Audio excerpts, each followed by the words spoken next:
गुरु प्यारी साध संगत जी, आप सभी को प्यार भरी राधा स्वामी जी। साध संगत जी, कल हमने टीवी पर हंसराज हंस का एक इंटरव्यू देखा। उसमें बाबा जी के बारे में बातें कर रहे थे।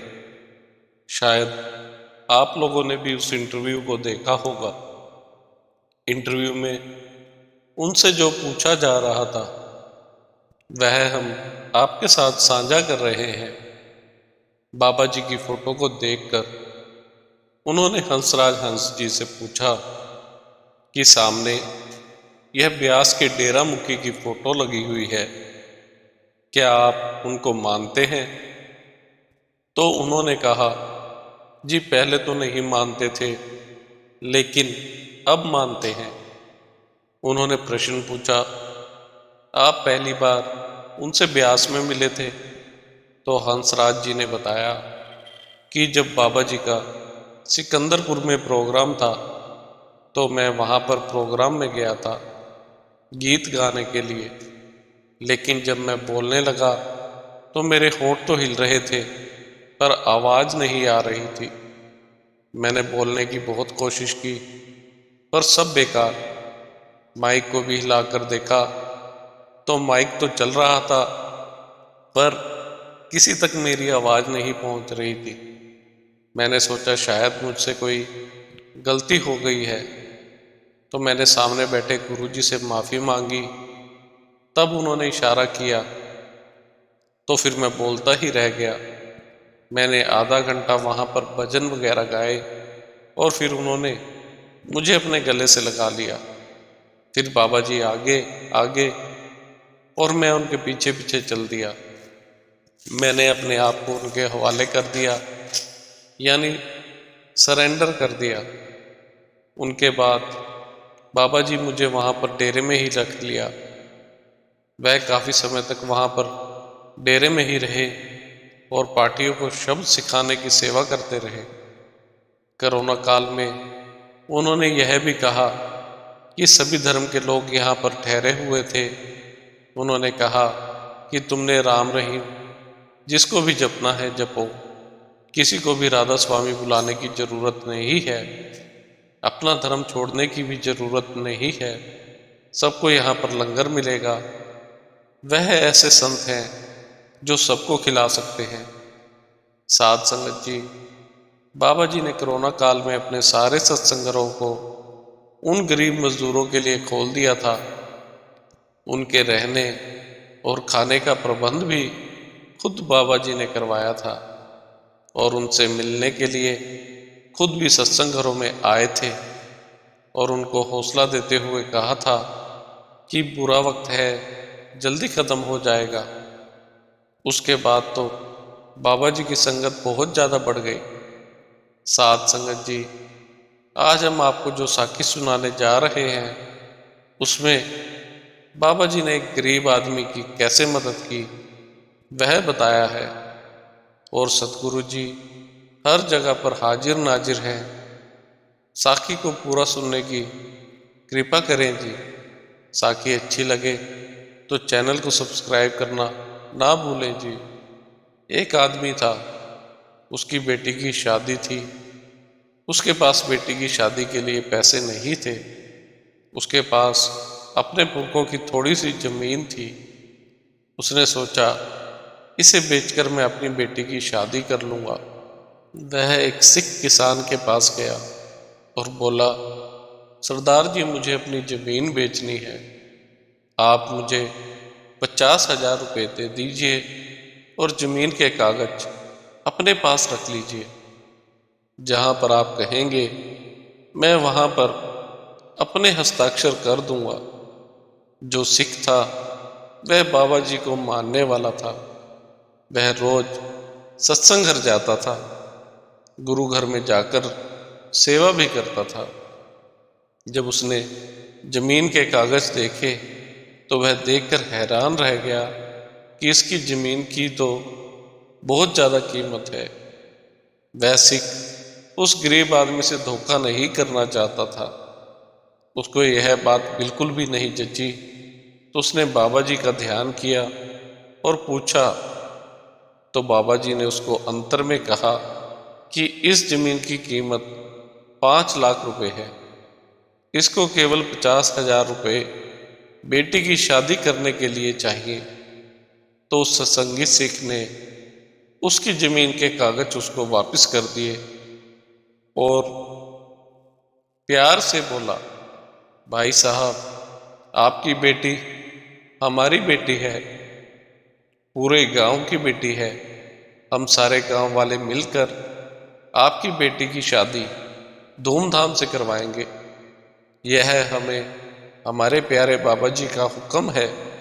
आप जाकर बेटी की शादी की तैयारी कीजिए, किसी प्रकार की चिंता ना करें। बाबा जी समझाते हैं, हमें किसी गरीब की मजबूरी का फायदा नहीं उठाना चाहिए, क्योंकि ऐसे किसी की मजबूरी के बदले जमीन या कोई साधन खरीद कर हम जिंदगी में कभी सुखी नहीं रह सकते। हमारी आने वाली कई पीढ़ियां खत्म हो जाती हैं।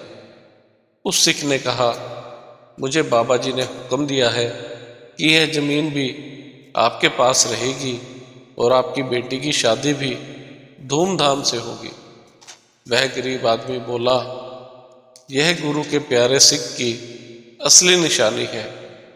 सिख बोला, बाबा जी कहते हैं गरीब की मदद करो, किसी गरीब की मजबूरी का फायदा ना उठाओ। ऐसे ही परमार्थ में तरक्की होती है। वह किसान उस सत्संगी भाई का बार बार शुक्र शुक्र करने लगा। शुक्र मालिका, शुक्र दात्या, आपका बार बार शुक्रिया। इसी के साथ एक छोटी सी साखी और है। हजरत यूसुफ, जिसको बाइबल में जोसेफ कहा गया है, बहुत सुंदर और बुद्धिमान था। उसके बड़े भाई इससे ईर्ष्या करते थे। दरअसल वह उससे घृणा करते थे, क्योंकि वह बचपन से ही हर क्षेत्र में उससे आगे रहता था। इस ईर्ष्या के कारण उन्होंने एक योजना बनाई कि उसे गुलामों के व्यापारियों के पास बेच दिया जाए। उस व्यापारी ने उसे खरीद कर एक बड़ी रकम लेकर उसे मिस्र के बादशाह के पास बेच दिया। उस बादशाह की बेगम का नाम जुलेखा था। हजरत यूसुफ की शक्ल देखकर वह उस पर मोहित हो गई। एक दिन वह हजरत यूसुफ को अपने महल के अंदर ले गई और बाहर से दरवाजे बंद कर दिए और अपना बुरा विचार प्रकट किया। अब हजरत यूसुफ ने सोचा कि एक और तो मेरा ईमान जाता है और मालिक की दरगाह से सजा मिलती है, दूसरी ओर यह बादशाह की बेगम है। अगर इसका कहना नहीं माना तो यह मुझ पर झूठा इल्जाम लगाकर सुबह मुझे मरवा देगी। इसलिए मैं करूं तो क्या करूं। यह सोच ही रहा था कि जुलेखा ने वहां पड़ी पत्थर की मूर्ति पर कपड़ा डालकर उसे ढक दिया। वह उस पत्थर की मूर्ति की पूजा किया करती थी। हजरत यूसुफ ने देखा और पूछा, यह क्या है। उसने कहा, यह मेरे देवता है, मैं इसकी पूजा करती हूँ, इसलिए पर्दा डाला है ताकि यह देख ना ले। हजरत यूसुफ ने कहा, जिसकी तुम पूजा करती हो उसके ऊपर तो कपड़ा डाल दिया है, वह तो अब नहीं देखता, लेकिन जो मेरा खुदा है, मेरा मालिक है, वह तो हर जगह मौजूद है, सब कुछ देखता है। यह कहकर वह बाहर की ओर भागा। जुलेखा ने पीछे से उसका कुर्ता पकड़ा। कुर्ता फट गया, लेकिन वह भागकर बाहर निकल गया। जुलेखा ने अपने पति बादशाह से उसकी शिकायत की कि यूसुफ ने मुझे छुआ है, यह बदमाश है, इसे फांसी पर चढ़ा दो। बादशाह दुविधा में पड़ गया कि रानी की बात का यकीन करे कि उस सुंदर गुलाम का। इसलिए उसने तहकीकात करवाई। बादशाह ने यूसुफ से पूछा तो उसने सब कुछ सच सच बता दिया। फिर बादशाह ने अपने अमीरों वजीरों से सलाह की तो उन्होंने कहा कि इसका एक ही पक्का सबूत है। बादशाह ने पूछा कि वह क्या है।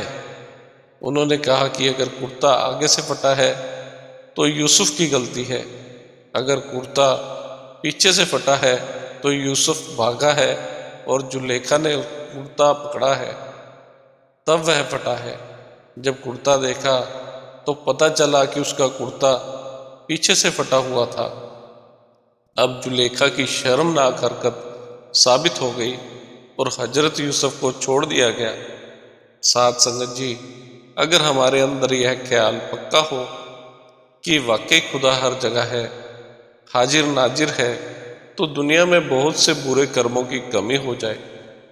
इसी के साथ इजाजत चाहते हैं, मिलते हैं अगली साखी में। तब तक के लिए राधा स्वामी जी। अगर आपको हमारी आज की ये साखी अच्छी लगी हो तो कमेंट में राधा स्वामी जी अवश्य लिखें और चैनल को सब्सक्राइब करना ना भूलें जी। राधा स्वामी जी।